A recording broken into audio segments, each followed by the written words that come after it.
Antonie van Leeuwenhoek is universally acknowledged as the father of microbiology and the first person to observe bacteria. While that might not sound like a shocker to you, depending on how you look at it can seem kind of impossible. Microscopes in the 17th century were just getting started, and bacteria are really small. So small that even with our modern microscopes, they can still be really hard to see. So without all the fancy equipment, how did van Leeuwenhoek do it hundreds of years ago? Funnily enough, to this day, we don't exactly know, but he definitely did do it. So let's try to understand how.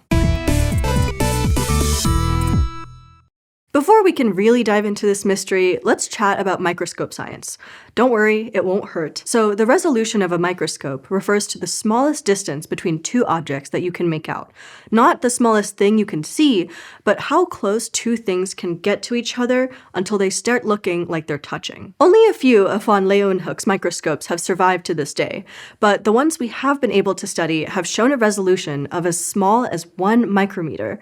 That's 1/1,000,000th of a meter. Another microscope feature to consider is magnification. This is how many times bigger than real life the microscope makes the object look. Van Leeuwenhoek's microscopes have been found to have magnifications up to 266 times. While that's certainly impressive, that doesn't quite solve the mystery, because modern microscopists generally say that you need at least 400 times magnification to see bacteria properly. For reference, most bacteria are just a few micrometers long, tops.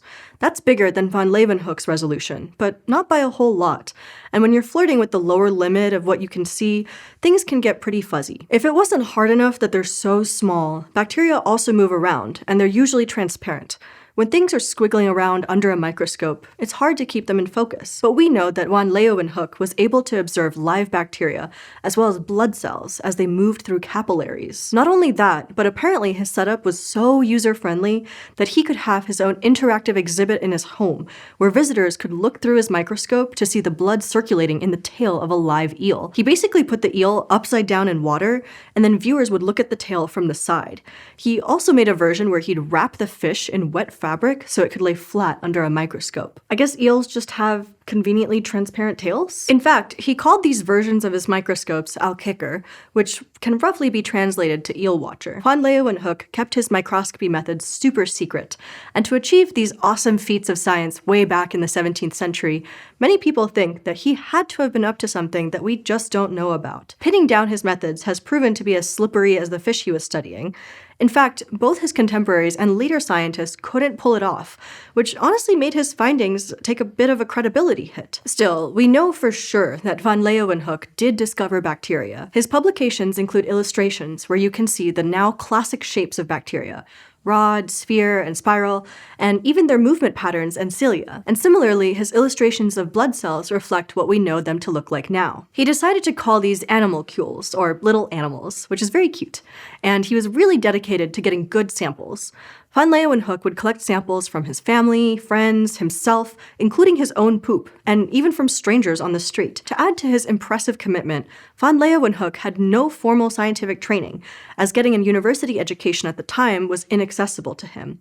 He was a textile merchant, and it wasn't until he was 38 that he made his first microscope. Scientists come from all backgrounds and walks of life. Somehow, van Leeuwenhoek was able to figure out a technique to build hundreds of microscopes, involving highly technical glass grinding skills to get his little animalcule drawings. Though that's actually a pretty small element of the mystery, because his birthplace of Delft in the Netherlands also happened to be a hub for lens making and optics. We're fairly sure that van Leeuwenhoek was able to learn some glass grinding basics by simply watching the local experts at work.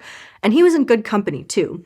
Dutch glass artisans are also credited with having invented telescopes in the 1600s. They really knew what they were doing with glass over there. But before we can get into what van Leeuwenhoek did specifically that was better than his contemporaries, we need to go to a quick break.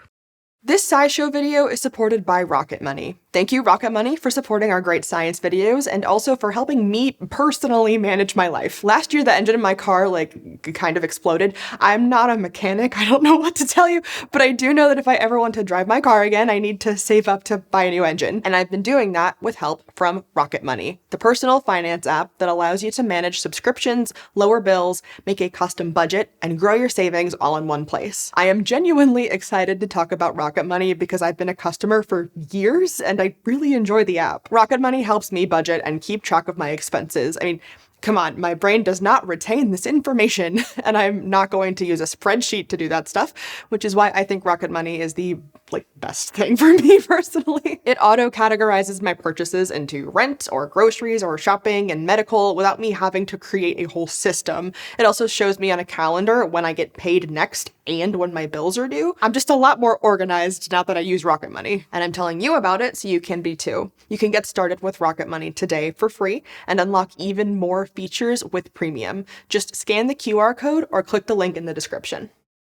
Generally, scientists have uncovered 3 different lens-making techniques that van Leeuwenhoek likely used. The first technique was probably adapted from one of his microscopy contemporaries, Robert Hooke. Hooke's method involved taking a thin glass rod, melting down the tip to make a round bead at the end, and then snapping off the bead to use as a lens. Hooke first published his technique in 1665, years before van Leeuwenhoek first came onto the scene. So it's not out of the question that this is where Antonie got his inspo. Funnily enough, Hooke apparently thirsted after van Leeuwenhoek's elusive microscope-making techniques, since van Leeuwenhoek seemed to be able to get much better images than him. But a 2021 study shows that van Leeuwenhoek was probably using Hooke's very own methods. Oops. Still, Hooke notoriously hated single-lens microscopes, such as the ones that van Leeuwenhoek specialized in, so he may have bungled that one for himself. Either way, van Leeuwenhoek moved on to other lens-making techniques, so we can't accuse him of only copying other people. The second lens crafting method he used was more well-known, taking a lens and grinding and polishing it down to the right size and thickness. This resulted in a lens that was convex on both sides, or lentil-shaped. The word lens comes from the Latin word for lentil for this exact reason. The third technique was one that van Leeuwenhoek likely came up with all on his own.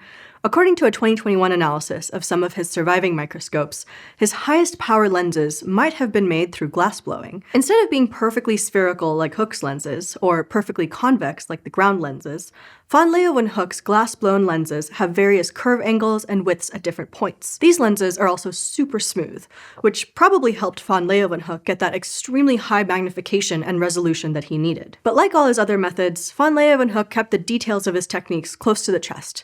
That 2021 study had to infer how his lenses were made by using a technique called neutron tomography, basically blasting a beam of neutrons at the lenses to get super detailed images of their structure. In addition to the quality of his lenses, we need to talk about an important difference between Hooke and van Leeuwenhoek. As we mentioned earlier, Hooke hated single-lens microscopes, so he mostly worked with compound microscopes, which have multiple lenses. Van Leeuwenhoek, on the other hand, almost exclusively used single-lens microscopes, which are scientifically called simple microscopes. While the vast majority of modern microscopes are compound, both simple and compound microscopes had their strengths and weaknesses back in the 17th century when people had to make all of their scientific instruments by hand. Lenses are subject to something called chromatic aberration if they aren't aligned 100% perfectly. Lenses work by bending light, but each wavelength of light bends slightly differently. That's great when we get cool things like rainbows through a prism, but not so great when you're trying to focus all of your colors on a single tiny point with your microscope. And if you're trying to concentrate light through multiple lenses,